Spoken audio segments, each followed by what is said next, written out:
주의점 삼으십니까? 네, 아멘. 내가 주의 삼은 모든 걸 내려놓고 찬양 드리시겠습니다. 우리가 그동안에 주의 삼았던 게 뭔지 이 시간 생각하면서 그 모든 걸 내려놓고 주님만 바라보는 시간 되기 원합니다.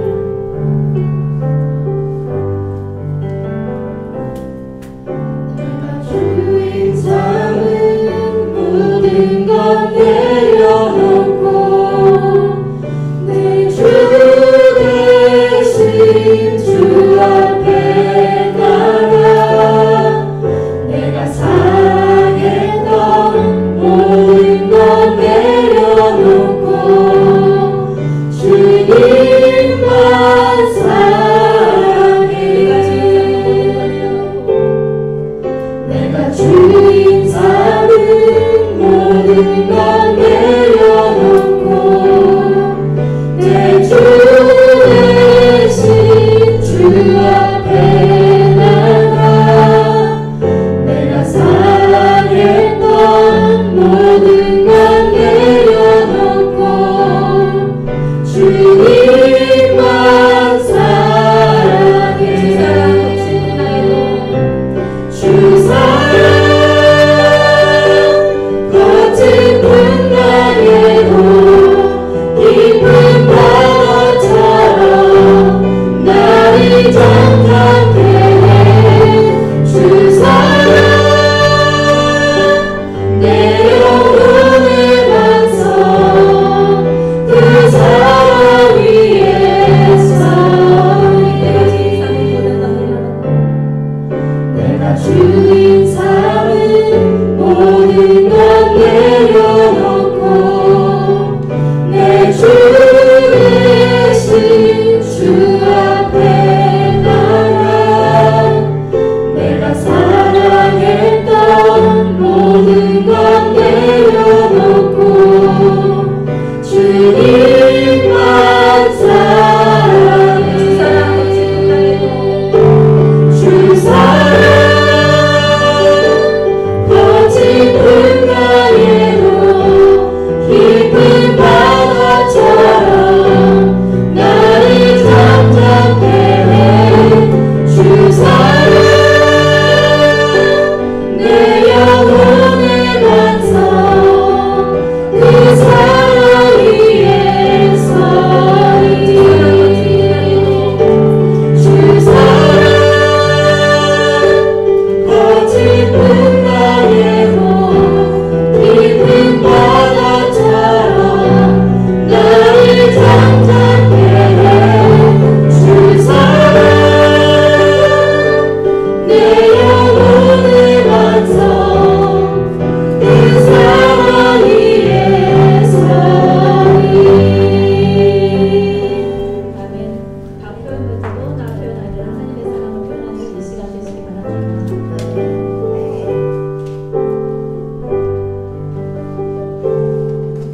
나 표현 못해도 나 표현하리라. 나 고백 못해도 나 고백하리라. 다 알 수 없어도 나 알아가리라.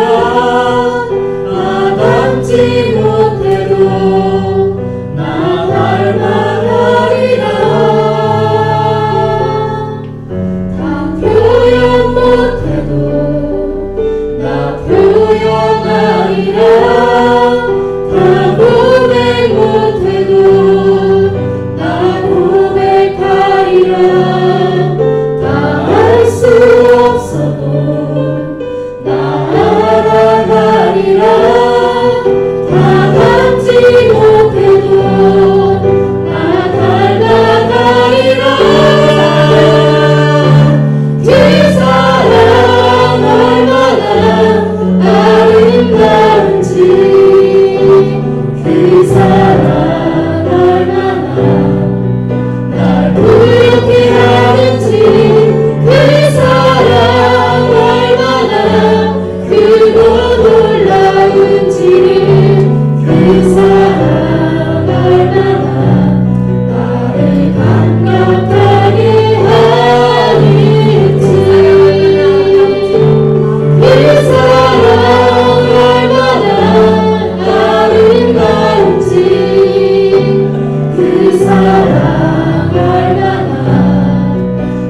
부르게 하는지 그 사랑 얼마나 크고 놀라운지를 그 사랑 얼마나 나를 감격하게 하는지 다 표현 못해도 다 표현하리라 다 고백 못해도 나 고백하리라 다 알 수 없어도 나 알아가리라 다 닮지 못해도 나 닮아가리라 그 사랑 얼마나 아름다운지 그 사랑 얼마나 날 부르게 하는지 그 사랑 얼마나 크고 놀라운지를 그 사랑 얼마나 나를 감격하게 하는지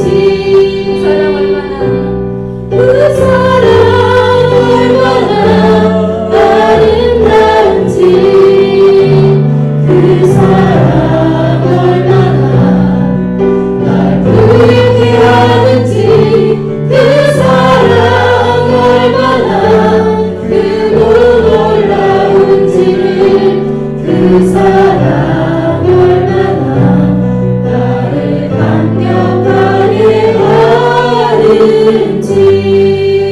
아멘. 이 시간 눈을 감고 지금까지 지켜주신 하나님의 은혜와 또한 하나님 앞에 가진 사랑을 기억하시면서 복도로 기도하시겠습니다.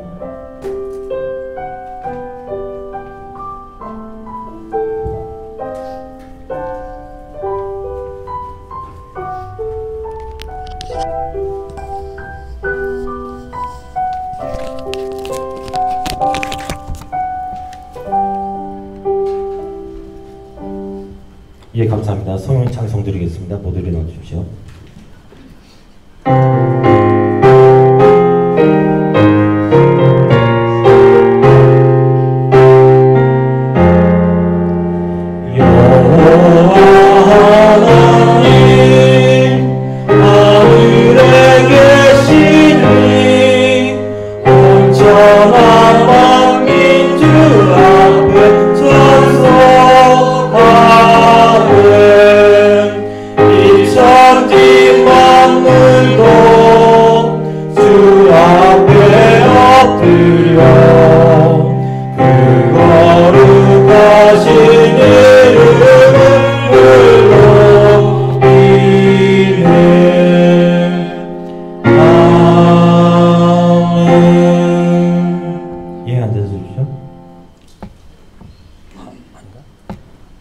남은 주기도문으로 우리의 신앙 고백을 드리겠습니다. 하늘에 계신 우리 아버지여, 이름이 거룩히 여김을 받으시오며 나라의 임하옵시며 뜻이 하늘에서 이루어진 것 같이 땅에서도 이루어지이다. 오늘날 우리에게 일용할 양식을 주옵시고 우리가 우리 죄에게 죄 지은 자를 사하여 준 것 같이 우리 죄를 사하여 주옵시고 우리를 시험에 들게 하지 마옵시고 다만 악에서 구하옵소서. 대개 나라와 권세와 영광이 아버지께 영원히 있사옵나이다. 아멘. 새 찬송가 90장 주 예수 내가 알기 전 들으시고 계속해서 김인섭 형제님의 성경 봉독 읽겠습니다.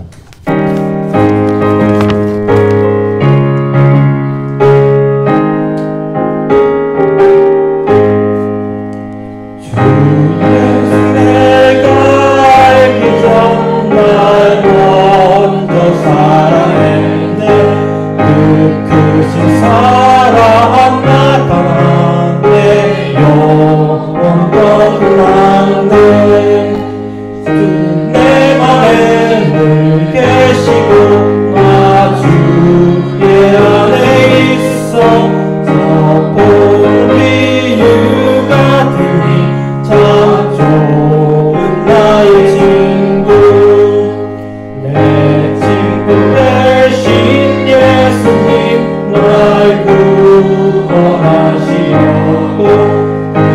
귀한 몸을 버리사 내 죄를 대속했네. 나 주님을 늘 믿으며 그 손을 의지하고 내 몸과 마음을 바쳐서 끝까지 충성하리. 내 진실하신 친구여 큰 은혜 내려주사 날 항상 보호하시고 내 방패 되옵소서. 그 풍성한 사랑은 내 능히 그늘 쏘나 날 구원하신 예수는 참 좋은 나의 친구.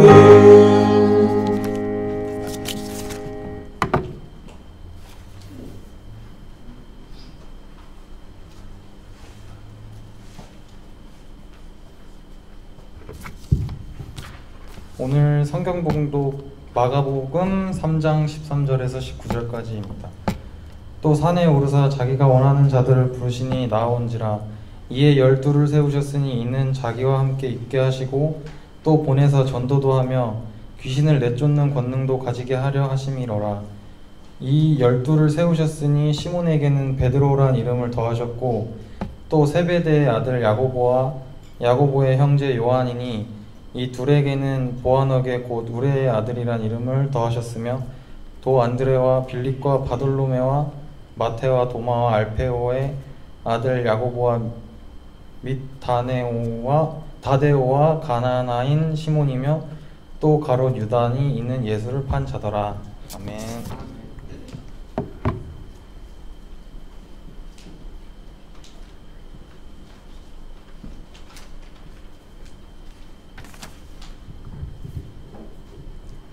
여호와는 나의 힘이시오 노래시며 나의 구원이시로다. 그는 나의 하나님이시니 내가 그를 찬송할 것이오 내 아버지 하나님이시니 내가 그를 높이리이다. 여호와는 나의 용사시니 주님께서 우리를 부르시고 이곳에 계신 우리 아버지 되십니다.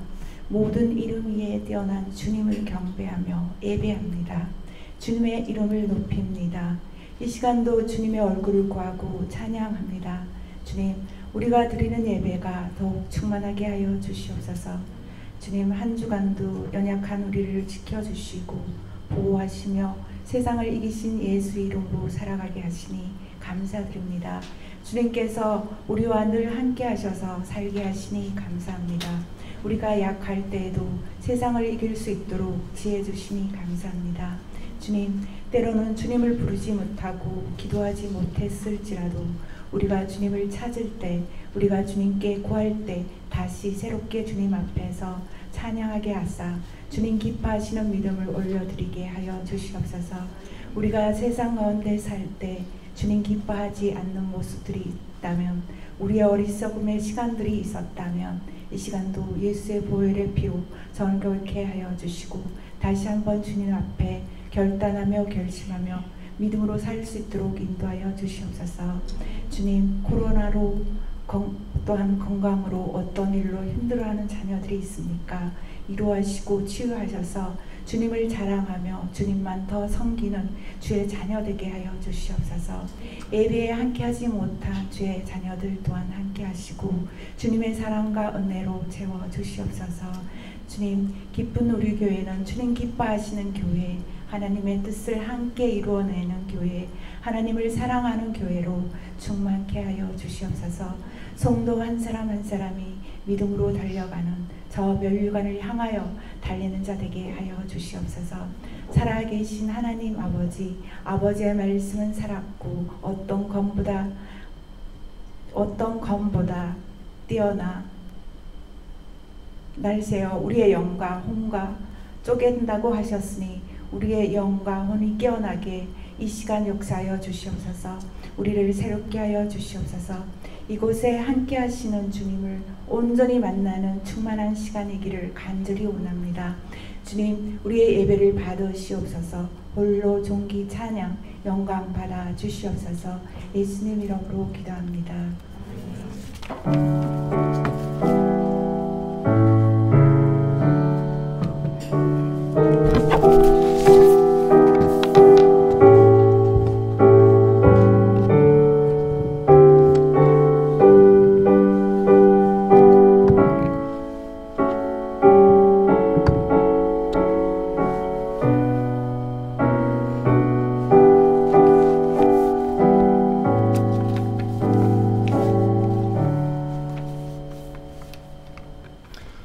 할렐루야. 사랑하고 축복합니다. 오늘도 주의 전에 나오신 여러분 다시 한번 사랑합니다. 우리 옆에 계신 분 한 번 또 인사하실까요? 주 안에서 사랑하고 축복합니다. 형제님 사랑하고 축복합니다. 예. 한 주간 믿음 안에 승리하신 줄로 믿습니다. 지난 주에 우리 김혜정 집사님 시아버님 장례 위로 감사 예배 금요일날 잘 드렸고요. 함께 해주셔서 감사드립니다. 그래서 오늘 감사의 떡을 우리 김혜정 집사님께서 해주셨고요. 예, 그 전주에 우리 권혁상 목사님 장례 잘 마치시고 오늘 이경래 사모님 또 이렇게 나와주셔서 감사드리고요. 그리고 우리 교회에서 이번 올해는 달력을 만들지 않았는데요. 브리즈번의 HT 여행사 여행 유학원에서 우리 전주환 집사님을 통해서 탁상용 달력을 후원해 주셨습니다. 그래서 예배 끝나고 나가실 때 뒤에 있는데 하나씩 가져가시면 되겠습니다. 할렐루야. 예, 다시 한번 감사드리고 잠깐 기도하겠습니다. 좋으신 아버지 하나님, 오늘도 주의 전에 나와 예배하며 주의 말씀을 듣기를 원합니다. 이 시간 주님의 말씀이 들려지게 하시고 또 우리 삶의 원동력이 되게 하셔서 정말 주의 자녀답게 넉넉하게 살아가게 부족함이 없도록 오늘 은혜 베풀어 주옵소서. 오늘 이 시간 주께 의탁합니다. 말씀하여 주옵소서. 예수님의 이름으로 기도드립니다. 아멘. 오늘은 스토리가 스펙을 이긴다라는 제목으로 하나님 말씀 전하도록 하겠습니다. 지난 한 주를 살면서 저에게 생각나게 한 책이 있었는데요. 바로 이 스토리가 스펙을 이긴다라는 책이었습니다. 언젠가 소개한 적이 있는데요. 우리가 이 경제사회를 살아가면서 이 경쟁을 어떻게 초월하며 살아갈 수 있는가에 대한 오늘 해답을 오늘 설교가 이 질문에 대한 답을 줄 것이라 믿고요. 다시 한번 요약해서 말씀드리면 이 책에서 보면 우리가 아는 스펙은 취업 승진에 필요한 학벌, 학점, 토익, 자격증 같은 이력서에 한 줄 더 넣기 위한 경쟁력이라고 말할 수 있는데요. 이 책의 저자가 이 스펙과 스토리에 대해서 자신의 경험을 통해서 이야기합니다. 책의 저자 김경태 씨가 두바이에 출장을 갔는데요. 두바이는 사막에 스키장을 만들었다고 할 정도로 최고의 도시입니다. 시내 투어를 하면서 7성급 호텔이 즐비한데요. 어느 나라 호텔보다 화려하고 최고, 최초라는 말을 계속 반복하는데 듣기가 식상할 정도인데요. 얼마 지나지 않아서 또 필리핀에 출장을 갑니다. 거기에는 100년 전에 지어진 그런 호텔이 있습니다. 그 호텔은 미국 아이젠하워 대통령, 비틀즈, 존 웨인, 로버트 케네디 같은 수많은 명사들이 묵었던 그런 호텔인데요. 그 건물은 비록 낡았어도 아름다운 역사가 있는, 그래서 사람들이 많이 찾는 호텔이 되었다라는 것입니다. 그래서 여기서 최고의 호텔, 7성급 호텔이 스펙이라면 유일하고 비교할 수 없는 이 필리핀 호텔은 스토리라고 말할 수 있다는 것입니다. 스펙을 추구하는 사람은 1등을 추구하면서 사람들과 경쟁하며 성공과 실적이 중요하다고 믿고 살지만 이 스토리가 중요하다고 믿는 사람은요, 실패든 성공이든 삶의 모든 요소는 나름대로 삶을 윤택하게 만든다라고 믿는 사람들입니다. 이력서에 쓸 수 없지만 정말 중요한 것이 있다라는 것입니다. 그것은 바로 성실, 정직, 그리고 그동안 살아오면서 경험했던 경험이고요. 또 실패했던 경험들, 우리가 극복한 이 좌절들, 눈에 보이지 않지만 이것이 참 소중하다라고 말하는 것입니다. 그래서 스펙을 따라 무한 경쟁을 하며 살지 말고 자신만의 유일한 스토리를 따라 행복한 존재로 살아가라고 저자가 말하고 있습니다. 학생들은 스펙을 쌓기에만 몰두하면 넓은 시야를 갖지 넓은 눈을 기르기가 어렵다고 저자는 말하는데요. 스펙은 바로 초보 운전자와 같습니다. 앞만 보고 달려가고요. 또 이 스토리를 추구하는 사람은 베테랑 운전자인데요. 주위를 살펴보고 상황을 볼 줄 아는 사람이라는 것입니다. 그래서 스펙은 실패를 용납하지 않고요. 그러나 실패는 인생을 풍요롭게 만드는 아름다운 스토리를 만든다라는 것입니다. 성경에서도 마찬가지죠. 베드로가 예수님을 처음 부르심을 받았을 때, 그리고 부활 후에 예수님께서 찾아왔을 때 베드로는 실패의 현장에 예수님께서 나타나셨습니다. 여러분, 베드로 하면 생각나는 것이 무엇입니까? 예수님을 3번 부인했던 그 베드로를 우리는 기억하고 있는데요. 베드로는 예수님과 많은 추억이 있는 사람, 많은 스토리가 있는 사람이었습니다. 그래서 성경에 위대한 하나님께 쓰임받은 사람들의 공통점은 바로 이 스토리가 있다라는 것입니다. 다니엘은 어떻습니까? 다니엘은 어린 나이에 다른 나라의 포로로 끌려가서 우상에게 제물로 바쳐졌다는 이유만으로 그는 왕의 진미를 거부하죠. 그리고 채식을 먹겠다고 뜻을 정하는데요. 그런데 놀랍게도 그의 얼굴이 다른 사람들보다 더 윤택했다. 그리고 그는 금신상에 절을 하지 않는다는 또 이유로 풀무불에 들어가게 되는데, 그를 붙들고 있던 사람들이 오히려 불에 타는, 그리고 사자굴에 들어가서 여러분 사자와 밤새도록 편안하게 슬립 오버를 하고 나왔던 사람이 다니엘 아니겠습니까? 여러분, 이런 스토리를 어떻게 이력서에 쓸 수 있겠습니까? 사람들은 다니엘이 가진 이 총리라는 스펙을 주목하지만 다니엘은 그 스펙보다 스토리가, 하나님과 함께 했던 스토리가 더 중요한 사람이었습니다. 만약 그가 스펙을 더 중요하게 여겼다면 아마도 이제부터 30일 동안 누구든지 왕 외에 다른 신에게 사람에게 무엇을 구하면 사자굴에 던져 넣기로 한 어인이 찍힌 것을 알았다면 그가 자기 집으로 돌아가 예루살렘을 향하여 난 창 앞에서 하루에 3번씩 전에 하던 대로 감사 기도를 한 것입니다. 다윗은 이런 고백을 하죠. 궁전의 화려함보다 주님과 함께하는 것이 더 좋사오니 악인의 장막에 거하는 것보다 내 하나님의 성전에 문지기로 있는 것이 좋사오니라고 고백합니다. 우리는 끊임없이 더 높고 더 많은 것을 갖기를 추구하며 살아가지만 주님은 우리에게 스펙이 아니라 스토리를 요구하고 계시고요. 주의 집에 거하는 자가 복이 있나이다. 주께 힘을 얻고 그 마음에 시온의 대로가 있는 자가 복이 있나이다. 할렐루야. 다윗을 위대하게 만든 것은 그가 가진 왕이라는 스펙이 아니라 어린 시절부터 그가 들에서 양을 지킬 때 하나님께서 곰과 사자의 발톱에서 그를 지켜주셨고요.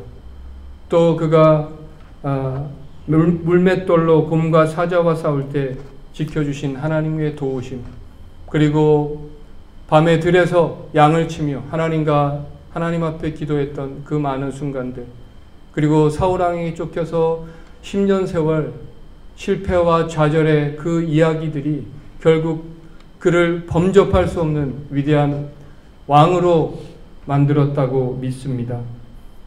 야곱은 어떻습니까?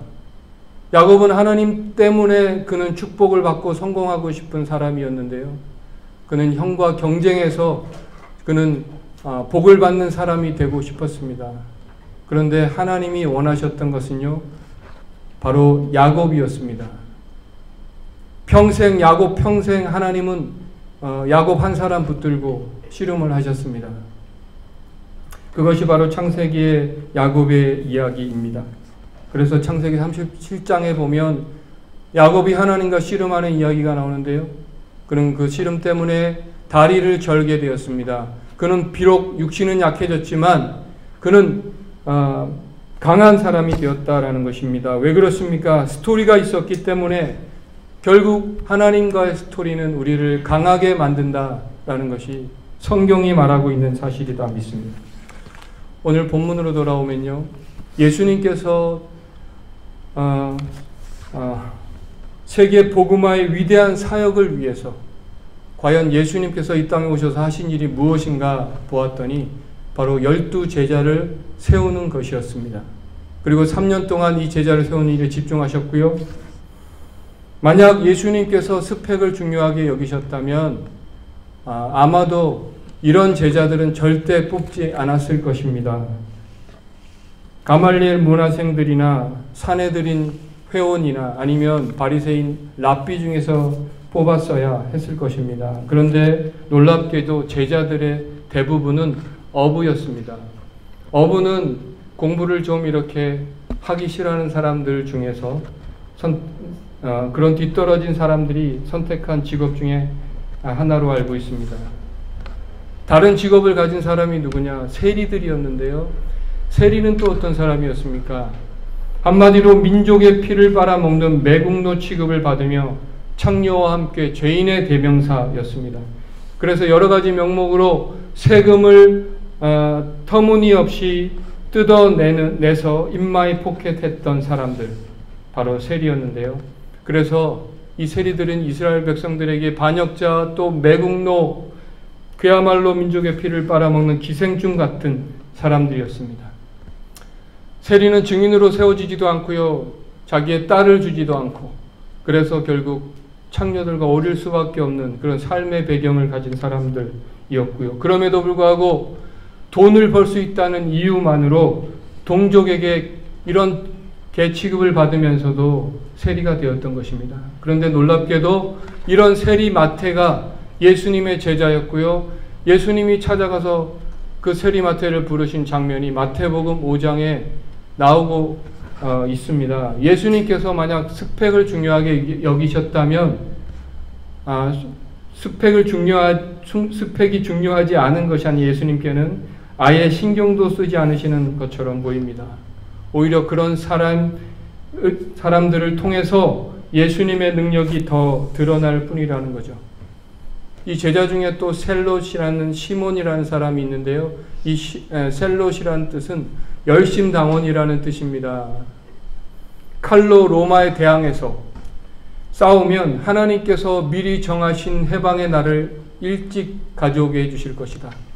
그래서 마치 비느하스처럼 모압 여인과 음란한 죄를 범했던 이 제사장을 그 여인과 함께 죽였을 때 이스라엘의 그 연병이 그쳤던 것처럼 로마의 압작이 배신자 세리 같은 사람들을 암살하면 하나님께서 더 빨리 해방의 날을 줄 것이다. 메시아를 보내주실 거자 믿어서 작은 칼을 가슴에 차고 다녔던 사람들이 바로 이 열심당원 셀롯인데요. 이 시몬이라는 사람이 바로 세리와 함께 예수님의 제자였다라는 것입니다. 이 예수님의 제자들의 대부분은요, 갈릴리 출신인데요. 갈릴리는 당시 변방이었고 시골이었고 인정받지 못하는 지역이었습니다. 그런데 예수님의 제자 중에 그래도 스펙이 좋은 사람이 한 사람이 있었는데 누구일까요? 바로 가룟 유다입니다. 이 가룟 유다가 출신 지역부터 조금 달랐는데 어디 출신이냐면 예루살렘 출신도 아니고 예루살렘 근처 출신이었습니다. 이런 우리가 보기에 참 보잘것없는 이런 사람들을 통해서 세계 복음화의 위대한 사역을 예수님께서 맡기셨다는 것이 참 이해가 되지 않는데요. 그러나 예수님께는 충분했습니다. 왜냐하면 예수님께는 특별한 교육 방법이 있었기 때문입니다. 예수님 손에 붙잡히면 바뀌기 때문이죠. 그렇다면 과연 예수님은 어떻게 제자들을 바꾸어 놓으셨을까요? 오늘 본문 마가복음 3장 13절, 14절 같이 한번 좀 읽어주시겠습니까? 시작. 또 산에 오르사 자기가 원하는 자들을 부르시니 나아온지라. 이에 12를 세우셨으니 이는 자기와 함께 있게 하시고 또 보내사 전도도 하며. 아멘. 어떻게 제자로 만드셨을까요? 첫째는 함께 있게 하셨고 교제하셨다라는 말이죠. 예수님께서 제자를 훈련시키는 방법은요, 회비 300불에 12주 32주 스파르타식 제자 훈련을 이수하는 것도 아니었고요. 일주일에 한 번 모여서 강의를 듣는 그런 강의 방식도 아니었습니다. 그저 함께 있게 하시며 교제하며 사역에 동행하는 것이었습니다. 여러분, 우리의 신앙이 어떻게 자라갑니까? 어떻게 예수님을 닮아갈 수 있을까요? 20년간 벨기에에서 사역했던 유럽 선교사이시고요. 30년간 목회를 활동을 하시면서 또 많은 선교사님들, 목사님들에게, 신학생들에게 강의하며 또 성경을 연구해서 20여 권의 책을 쓰신 구연재라는 선교사님이 계신데요. 이분이 이런 말씀하셨습니다. 예수 믿는 것이란 무엇인가? 기독교는 종교가 아니라 하나님과의 관계다. 관계를 맺지 않으면 교회에 나와도 크리스찬이 아니다. 한국 교회의 80%가 죽은 사람이다. 영적으로겠죠. 하나님과의 관계가 맺어지면 믿어진다. 하나님과 만나 관계를 맺어야 크리스찬이다. 아직까지 하나님과 관계를 맺지 못하고 계신 분이 계시다면 이제 이후로 정말 주님과 관계를 맺어지시기를 주님의 이름으로 축원합니다. 할렐루야. 바벨론의 포로로 돌아온 이스라엘 백성들이요, 왜 자신들에게 이런 일이 벌어졌는가 그들이 고민하게 됩니다. 하나님께 침묵하시고요. 그래서 그들이 불안해졌습니다. 그때 그들이 깨달아야 했던 것은 회개하고 돌이키고, 그래서 하나님께 돌아오고 하나님을 더 사랑하고 마음으로 하나님과 교제하며 살아야 했을 터인데, 그들이 선택한 것은 엉뚱하게도 우리가 율법을 잘 지키지 못해서 이런 일이 발생했다.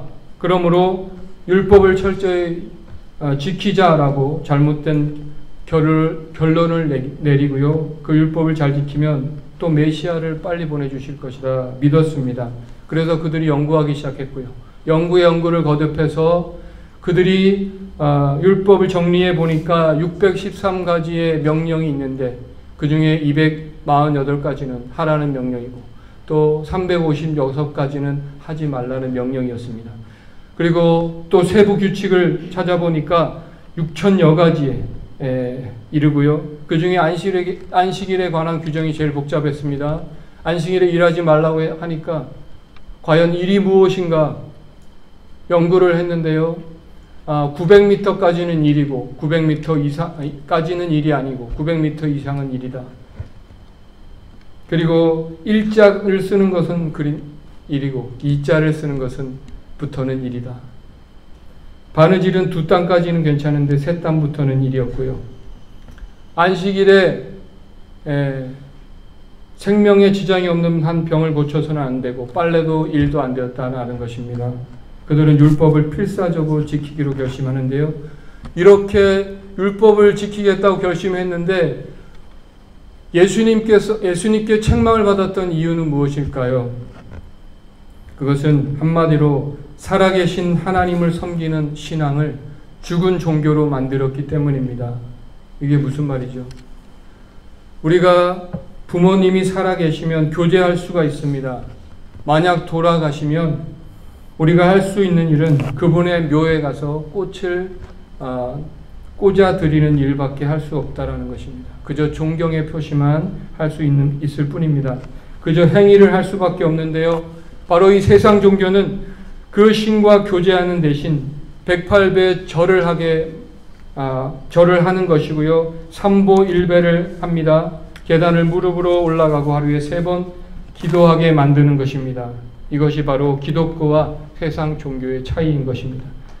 바로 유대인에게 율법이 죽은 종교로 만들어 버렸다라는 것입니다. 예수님께서 말씀하시죠. 마가복음 7장 6절에 보니까요.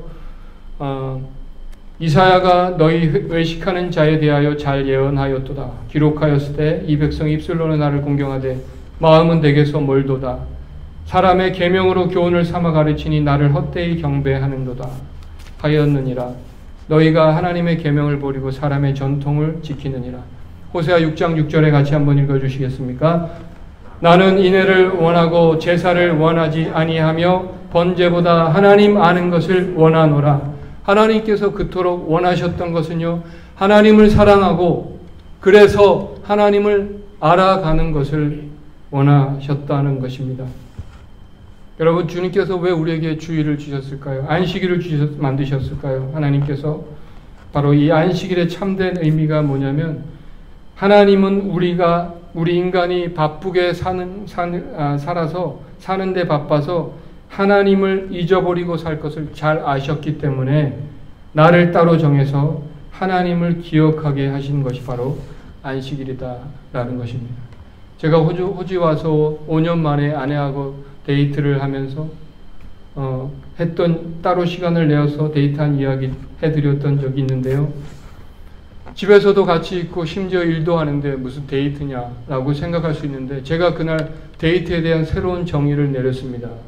그것은 뭐냐면, 데이트란 일상을 내려놓고 시간을 떼어놓고 서로에게 집중하는 시간이다. 바로 하나님께서 원하시는 바로 주일 예배가 데이트라는 것입니다. 시간을 따로 떼어놓고 일상을 내려놓고 하나님과 데이트하는 시간이 바로 주일 예배인 거죠. 그래서 여러분, 데이트하면서 이렇게 친밀함이 더 쌓여가는 것처럼 우리가 주일 예배를 드리고 나면 하나님과 친밀함이 더 쌓여지고, 그래서 쌓여지는 것이고요. 일주일 내내 다른 것에 바빠서 마음이 뺏겼던 너희들이 이 주일 예배에 와서 좀 나만 좀 바라볼 수 없겠니? 이것이 바로 주님의 마음입니다. 여전히 여러분 딴 생각하고 계신 분이 계시다면 주님만 좀 바라보시길 부탁을 드립니다. 단지 안식일에 아무 일도 하지 말라고 해서 그냥 아무 일도 하지 않는 것만으로 내가 할 일 다 했다라고 생각한다면 그것은 바로 우리의 신앙을 죽은 종교로 만드는 것이 된다라는 것입니다. 누가복음 24장에 예수님께서 죽으신 것 때문에 실망해서 엠마오로 가는 두 제자가 있었습니다. 그때 예수님께서 곁에서 동행했지만 그들이 알아보지 못했고요. 그들이 언제 예수님인 걸 알아보았습니까? 예수님께서 함께 걸으시며 구약 성경을 풀어주실 때 마음이 뜨거웠습니다. 그래서 진심으로 예수님께 함께 있고 싶은, 정말 더 함께 있고 싶은 마음이 그들에게 생겼고요. 그래서 예수님께 하룻밤 더 묵어 가십시오 라고 부탁을 드리는데요. 그때 비로소 영적인 눈이 뜨였습니다.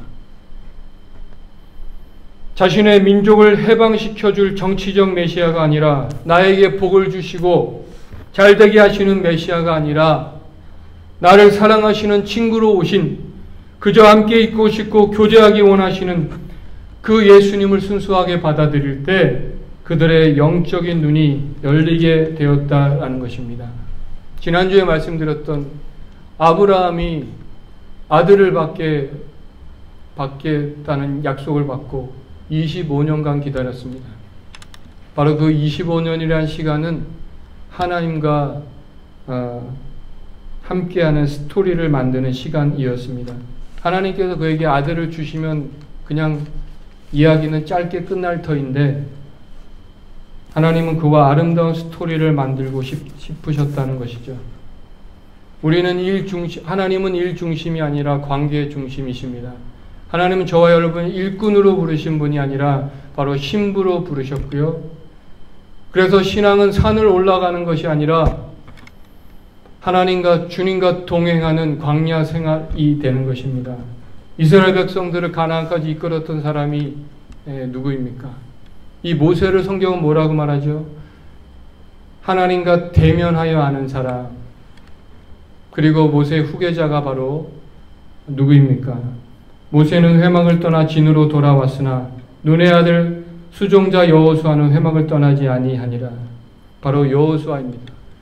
모세가 하지 못한 가나안 정복을 했던 이 여호수아는요, 하나님과 오래 함께 있었던 사람이고 하나님과 깊은 교제를 나누었던 사람, 바로 이것이 그를 강하고 담대하게 만들었고요. 그래서 하나님께 쓰임받는 사람이 되었다는 것입니다. 요한복음 15장에 보니까 나는 포도나무에 너희는 가지라. 그가 내 안에 내가 그 안에 거하면 사람이 열매를 많이 맺나니 나를 떠나서는 너희가 아무것도 할 수 없습니다. 우리가 하나님과 교제하며 친밀함을 갖고 살아갈 때 우리 삶에 풍성한 열매가 맺히는 줄 믿습니다.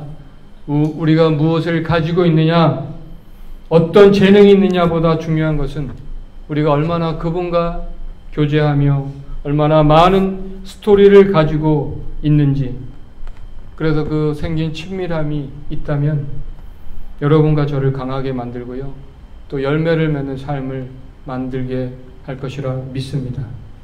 할렐루야. 결론으로 아까 말씀드렸지만 다윗이 골리앗 앞에 담대하게 나갈 수 있었던 비결은요, 그가 들에서 곰과 사자와 싸울 때 그 발톱 아래서 그를 지켜주셨던 그 하나님을 도우심을 받았던 그 작은 일상들이 있었기 때문에 그는 담대하게 골리앗 앞에 나갈 수 있었다라는 것입니다. 여러분, 우리의 일상생활에서 주님과 동행하며 살았던 그 스토리가 결국 우리의 인생의 위기 속에서도 흔들리지 않게 하는 힘이 된다라는 것을 기억하셨으면 좋겠고요. 그래서 여러분 삶에 하나님과 함께하는 아름다운 스토리를 날마다 만들어 가시기를 주님의 이름으로 축원합니다. 아멘. 제가 설교 준비하면서 생각난 찬양이 있었는데요, 바로 찬송가 442장입니다. 바로 저 장미꽃 위에 이슬이라는 찬양인데요, 이 찬양 가사에 보니까 저 장미꽃 위에 이슬 아직 맺혀 있는 그때 귀에 은은히 소리 들리니 주 음성 분명하다. 주가 나와 동행을 하면서 나를 친구 삼으셨네. 우리 서로 받은 그 기쁨은 알 사람이 없도다. 3절에 보니까 이런 가사도 있습니다. 밤 깊도록 동산 안에 주와 함께 있으려 하나. 괴로운 세상에 할 일 많아서 날 가라 명하신다. 주가 나와 동행을 하면서 나를 친구 삼으셨네. 우리 서로 받은 그 기쁨은 알 사람이 없도다. 밤이 깊도록 주님과 함께 있고 싶지만 세상에 할 일이 있어서 주님과 헤어져야 하는 그 안타까움, 노래한 찬송이 이 찬양 아니겠습니까? 오늘 주님과 함께 했던 아름다운 스토리를 기억하면서 함께 이 찬양을 불렀으면 좋겠습니다.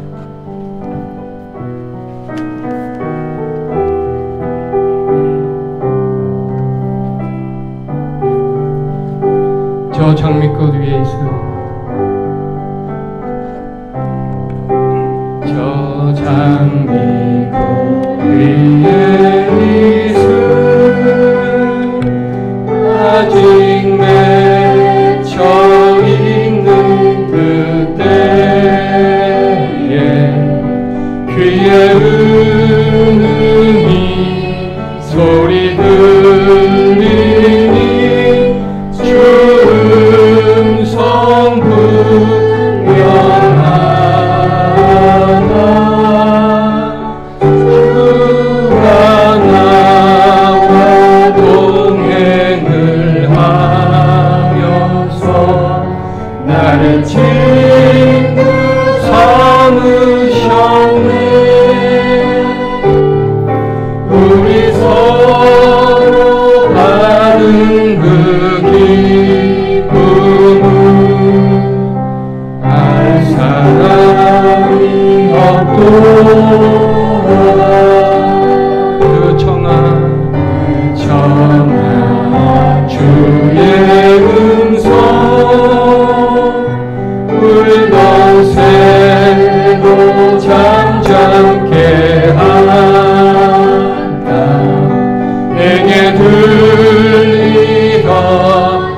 주의 음성이 그 귀에 쟁쟁하다. 주와 나 동행을 하면서 나를 친구 삼으셨네. 우리 서로 받은 그 기쁨은 알 사람이 없도다. 남깃도록 동산하에 주와 함께 있으려 하나. 괴로운 세상에 할 일 많아서 날 바라면 가신다. 나와 동행을 하면서 나를 친구 삼으셨네. 우리 서로 받은 그 기쁨은 알 사람이 없도다. 같이 한번 기도하겠습니다. 우리가 어떻게 이 세상 살면서 정말 눈에 보이는 것들 더 높아지고 더 많이 갖는 것을 추구하며 살아가지 않을 수 있겠습니까? 그러나 우리가 정말 주님을 사랑한다면 그것이 가능하리라 믿습니다. 오늘 주님은 우리를 사랑하셔서 우리를 위해서 온통 시선을 빼앗기고 있고요. 너는 항상 딴 생각하지만 난 항상 너만 바라본단다. 그것이 바로 우리 주님의 마음이라고 믿습니다. 오늘도 우리만 바라보시며 늘 우리의 일거수일투족을 기억하시고 생각하고 계신 우리 주님 바라보며 오늘도 우리의 마음 주일만이라도 주님 앞에 나와 주만 바라보는 그런 믿음의 사람들 다 되게 하시고 주님과 많은 스토리를 우리의 삶 가운데 만들어가게 하옵소서. 주님과 아무 관계도 없이 지금까지 살아왔다면 이제 주님과 아름다운 스토리를 만들어가며 정말 주님 앞에 서는 그날에 많은 이야기를 나눌 수 있는 귀한 믿음의 사람들이 다 되게 하여 주옵소서. 우리가 같이 한번 이 시간 기도하겠습니다. 아버지 하나님, 이 시간 주께서 우리를 긍휼히 여겨주셔서 하나님의 자녀로 삼아주셔서 주의 전에 나와 예배하게 하셔서 감사합니다. 주님께서 만드시는 스토리가 우리 삶에 있게 하여 주시옵소서. 주님 베푸시는 은혜가 아버지 우리의 삶을 새롭게 하심을 믿습니다. 주님의 아름다운 스토리를 만들어가게 해주옵소서. 아름다운 스토리를 만들어가게 주님과 함께하는 그 삶을 살아가시고 믿음의 사람들 되게 하여 주옵소서. 주님 믿음의 사람들, 아버지여 믿음의 사람들 되게 하시고 주님 우리를 그렇게 만드시고 믿음의 사람들 주님과 동행하며 살아가는 사람들 믿음의 사람들 우리가 동행하며 살아가는 하나님의 사람들 다 되게 하시고 아버지 그 스토리를 가지고 살아가는 믿음의 사람들 되게 하여 주옵소서.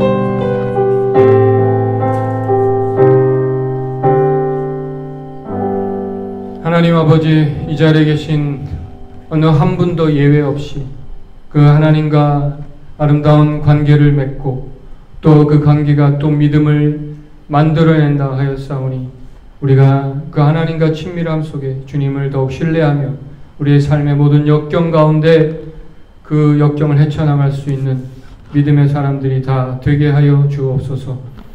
우리가 바라볼 것이 이 세상의 화려함이 아니라 정말 주님과 함께하는 그 아버지 하나님이여 그 초라한 초막집이라 할지라도 주님과 동행하는 기쁨이 우리 삶에 있게 하여 주옵소서. 오늘 한 사람 한 사람 주께서 새롭게 하시고 하나님과 아름다운 관계를 스토리를 만들어가는 귀한 하나님 자녀들 다 되게 하실 줄 믿사오며 축복합니다. 예수님의 이름으로 기도드립니다. 아멘. 할렐루야. 아멘. 이 시간에 우리 찬양단 나오셔서 찬양으로 영광 올려드리실 때 드려진 예물 봉헌하시는 갖겠습니다.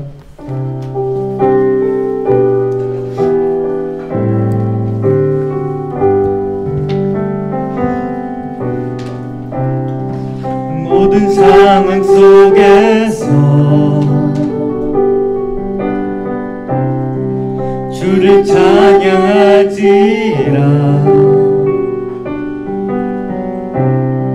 주는 너의 큰 상급 큰 도움이시라. 주의 얼굴 구할 때 주의 영을 부으사 크신 사랑 안에서 주를 보게 하소서. 내 영혼이 확정되고 확정되었사오니 믿음의 눈으로 주를 바라봅니다. 내 영혼이 확정되고 확정되었사오니 믿음의 눈으로 주를 바라봅니다. 주를 찬양할 때 주의 나라 이미 임했네. 주의 영원한 나라 주 보게 하소서. 내 영혼이 확정되고 확정되었사오니 믿음의 눈으로 주를 바라봅니다. 내 영혼이 확정되고 확정되었사오니 믿음의 눈으로 주를 바라봅니다. 믿음의 눈으로 주를 바라봅니다.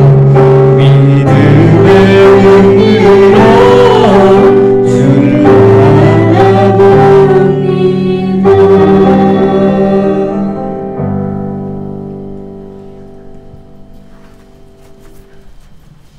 아멘. 믿음의 눈 들어 주님 바라보겠습니다. 옆에 계시면 한번 또 서로 다짐을 한번 할까요? 믿음의 눈 들어 주를 바라보겠습니다. 이제부터. 예. 주님과 함께 스토리를 많이 만들어 가시는 저와 여러분 되시길 바랍니다. 할렐루야. 오늘 뒤에 계신 우리 형제님, 우리 자매님 오늘 처음 뵌 것 같습니다. 예. 주 안에서 환영하고 사랑합니다. 우리 함께 박수로 환영해 주시고 이따가 예배 끝나고 또 한번 인사하시면 좋겠고요. 네, 이경래 사모님 아까도 말씀드렸지만 또 장례에 마치시고 잘 나오셨습니다. 환영합니다. 박수로 한번 또. 예, 감사하고요. 다시 한번 주 안에서 사랑하고 축복하고. 자, 우리 다 일어나셔서요. 파송 찬양 드리고 축도 예배 마치겠습니다.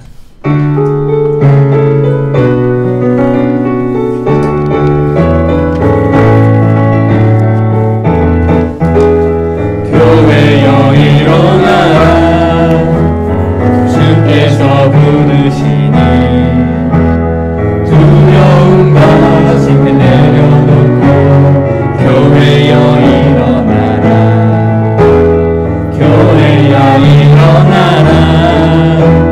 주께서 보내시니 우리 부르신 삶의 자리에서 교회여 일어나라.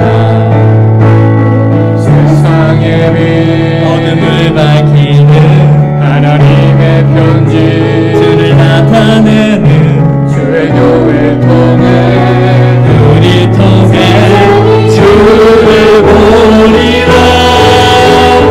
일어나라 아버지 사랑으로, 아버지 능력으로 서로 하나 되어 그 빛을 비추라.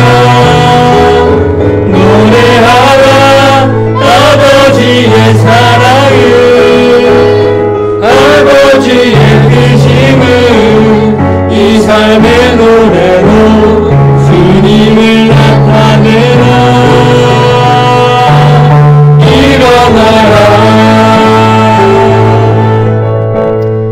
존귀하신 아버지 하나님, 다음 주는 성탄절 예배로 우리가 드리려고 합니다.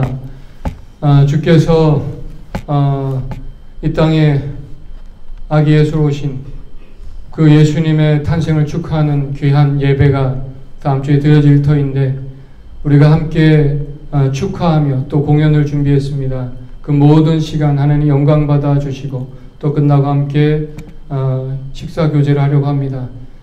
이제 그동안 보지 못한 우리 성도님들 또 한 자리에 모여서 예배할 수 있는 귀한 은혜가 있게 하여 주옵소서.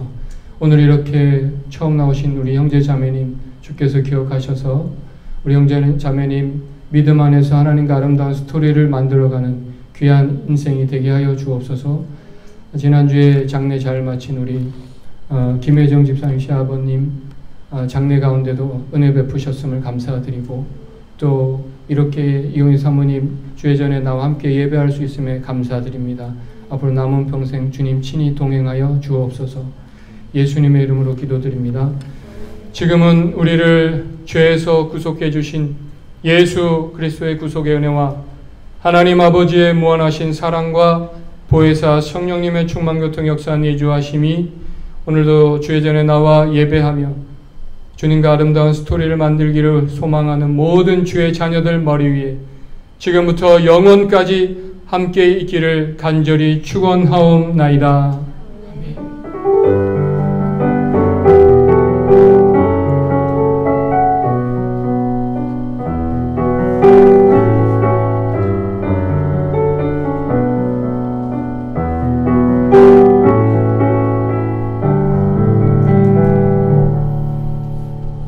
예배를 마쳤습니다. 우리 하나님께 영광의 박수 올려드리고요.